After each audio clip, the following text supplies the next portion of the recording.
Welcome back to All the Work, my restoration slash refurbishment slash awesomeification of my 1987 Ski Supreme. This week is all about getting the floor put back into the boat. There are a lot of little details that I need to take care of before I get this back in.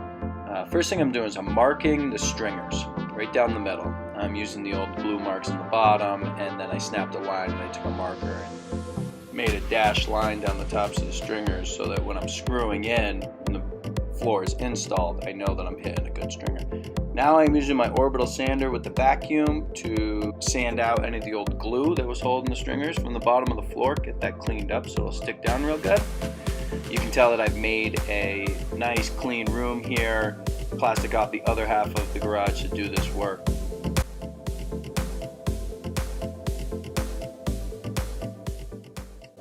Tonight's mission is to get the crack under the engine mount cleaned up and fixed. You remember this bad boy that I discovered, I think it was last weekend. There is, I think, what is the starts of a crack from the stringers not being glued to the floor, from the foam not being filled, and again, there's the hole right there that I need to repair and fill. So I am getting in there with a little wire brush and trying to clean up the metal, because there is some exposed metal in there, so I wanted to take a little soapy water and a wire brush and try and get all the rust out of it. I am going to spray a little rust inhibiting paint on that before I do the glass work. Another thing to notice was that the carpet was hanging down rather low under the old engine mount. It looks like they put the engine mount over the carpet. Now that means that when water goes up in the well, it's going to wick up into the carpet, and then capillary action is going to pull the water up under the metal and through to where the old floor used to be. So I just spent some time there cutting that carpet out so it won't hang as low, and hopefully it won't get as much wicking of moisture up through the carpet under that engine mount and then continue to rust. Now I am sanding out behind the gunnel where it's still exposed. Tonight was all about just putting in some time, sanding these hard to reach areas. That way when it is time for the glass work, it goes in without any issue.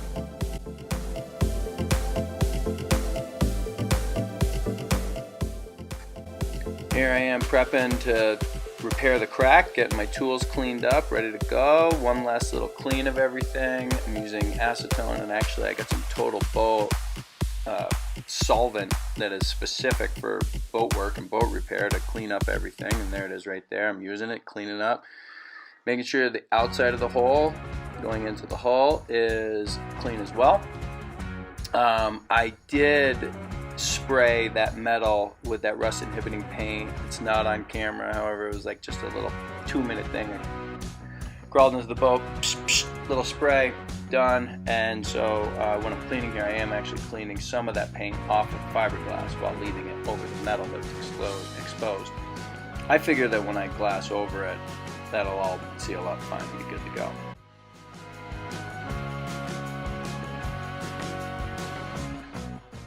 I am doing 3 layers of 1708 to repair the crack. The first layer I laid in by hand in place, got it all wet, put it in there. The second 2 layers I'm laying up on the plastic, as you can see here, getting them all wet and all the air out, and now inserting them by hand. It's too tight in there to use my tools, and specifically the paintbrush, and the roller works a little bit. Well, really my best option is to get my hand in there and just smooth it out with my hand, make sure that I got resin all over my glove and just go for it. But one more little piece on the roof of the repair. I figured getting a little transition from the wall over the roof would be good. And now I'm focusing on repairing the hole from the hull side. I did make up a little bit of peanut butter before I started this process and filled all the gaps with the peanut butter. That way that first layer of 1708 went over the peanut butter. It's all sealed up. And then I'm done. That's the repair right there.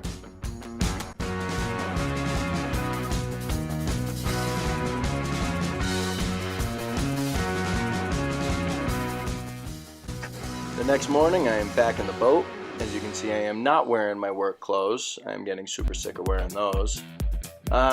This morning I am scribing the in-dash cooler shape onto a piece of plastic. I am putting in some major hours right now, working super hard to get this thing, get the floor back in. And I had dreams of just continuing to work hard. As soon as the floor went back in and start working on the in-dash cooler, there's the cut, my drawing of it right there.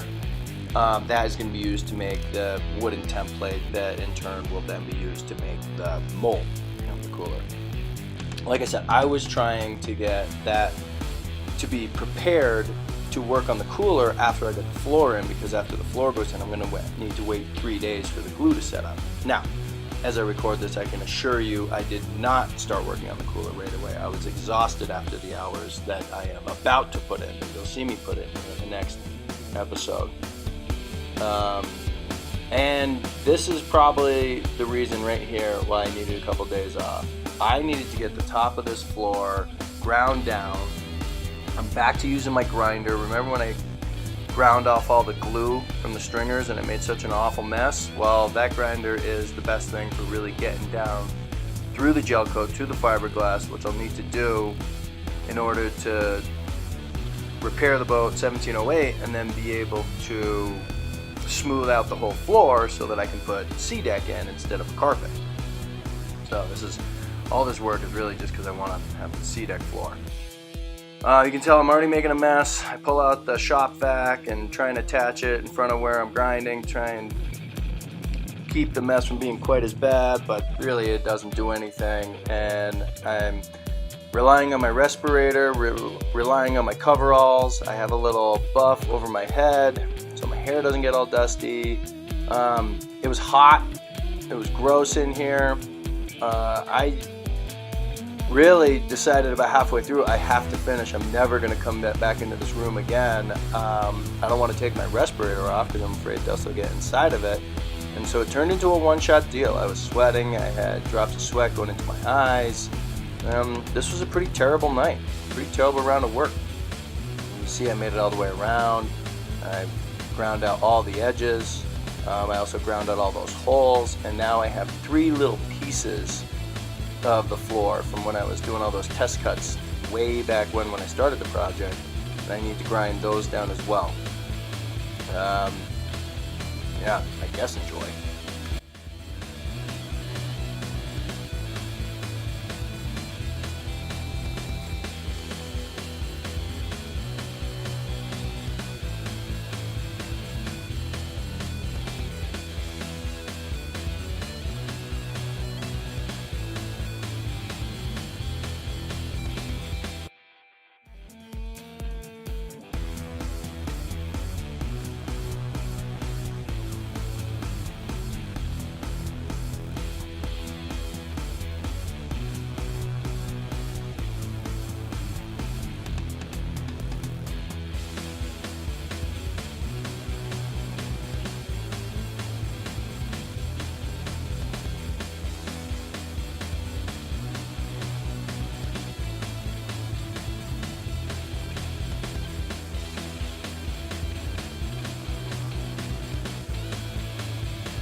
Here we are the next morning. You can just see from the vacuuming there how much dust is on the floor.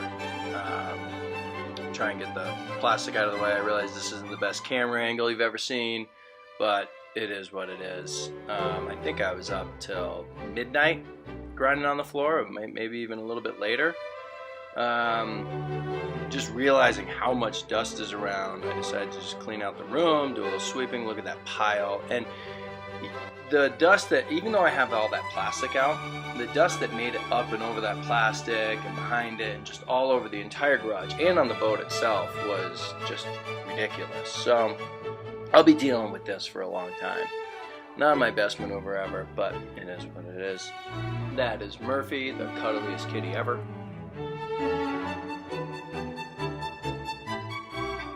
I'm using soapy water to clean this up initially. At this point, I'm running out of rags. The rags that I've been using for all the fiberglass work and the cleaning and the initial glue dust storm that I made, they're all saturated with this dust, and I don't want to put it in my house washer and dryer. So I am pretty much thinking about just throwing away all those work clothes and all those rags that I've used in the past and buying new and starting over. I think it might be my best option.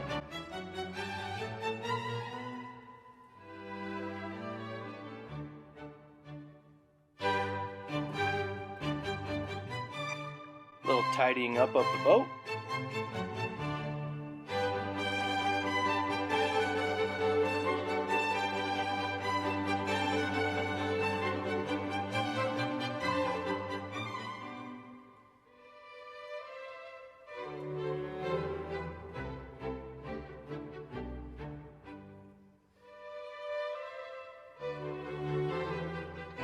I moved my air compressor into the boat so that I could blow off dust. I still don't have a great place to put it inside the boat, so I haven't really utilized it to its full potential. But I dragged the hoseway out there and actually blew off my respirator and headphones and certain glasses, the stuff that got dirty the night before.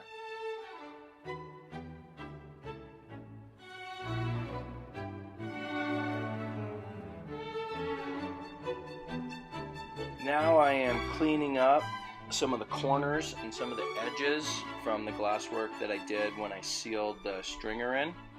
And for the first time, the floor goes back in, and I am finally starting to mock it up.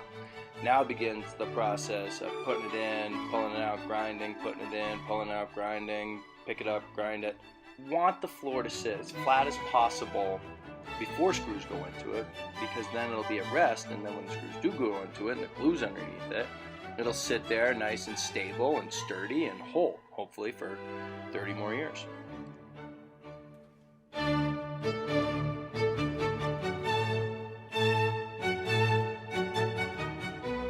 I find pretty quickly that the back of the floor up through the middle sits fairly well. Up under the driver's seat there's a big wobble. It's going to take quite a bit of work up there to get it sitting flat. And then the outside stringer does appear to be just a bit low. It's got a couple different reasons. One is because when I put the foam in, it mushroomed, and as it mushroomed, it dropped in height a bit. And that brace that I have on there, the angle of it, it just kind of is up just a little higher than that outside stringer. So those would be my areas of focus. While the floor was in there, I marked all the spots where I will be drilling screws into the stringers. And so now I'm going through, I am piloting all the holes, and then I am tapering all the holes so that the screws will sit flush, and once again I'll be able to lay the sea deck down and make it look super cool. I think I started with 21 screw holes, and then in the install I ended up having to add 3 or 4 more that I realized while I'm putting it in and that they'll be necessary.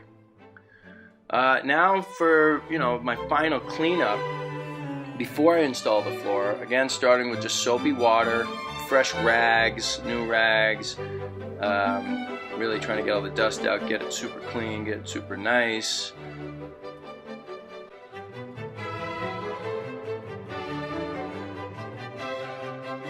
These holes that I'm drilling here will be for the foam pour later in the process. All just prep work for getting the floor back in. Ultra fast walkthrough, stringers getting ready to go, in-dash cooler, fiberglass setup, hanging cord, put the camera back, start working again.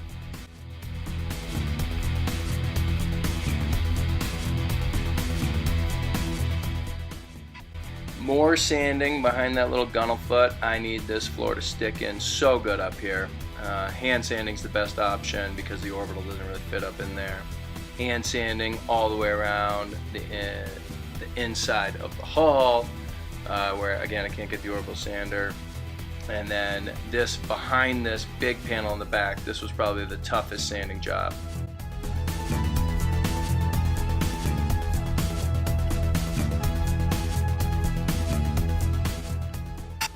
I make another discovery while sanding behind this gunnel. It appears that there's a little break between the floor and the wall.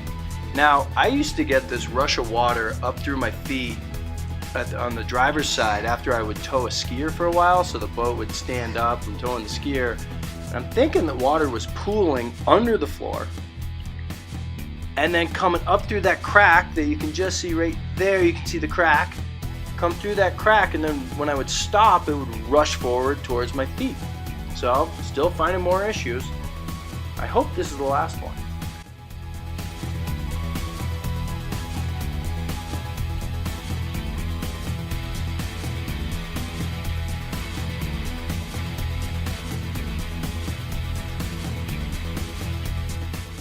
I'm trying to sand out all the little nooks and crannies. When I put this floor back in, I need it to hold the first time perfectly. It's a lot of pressure. Oh, I'm just trying to put enough hours in that I feel like I've done my part.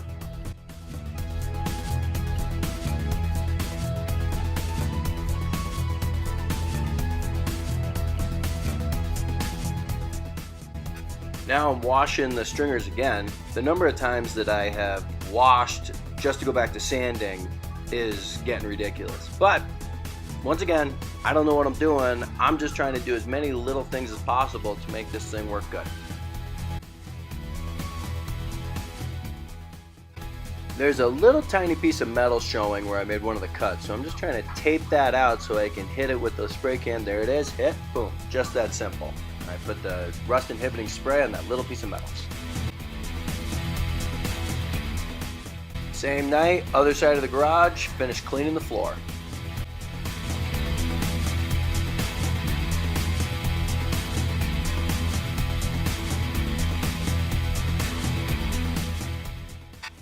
Here's a look at my resin storage system. It's two 50-gallon industrial trash bags that I just tie a knot in, put the jugs in there, try and tie it up every time. This stuff makes an awful stink, and you can smell it through the entire house if I don't have a double bag like this. So it's really important that I even seal it up while I'm using it. There's a small hole back by the mufflers that I'm repairing.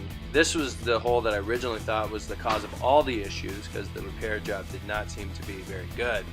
However, after finding the crack and now the other crack under the outside wall, this hole was pretty insignificant. However, now is a good time to clean it up. Again, just all these little things need to get done before this project is over.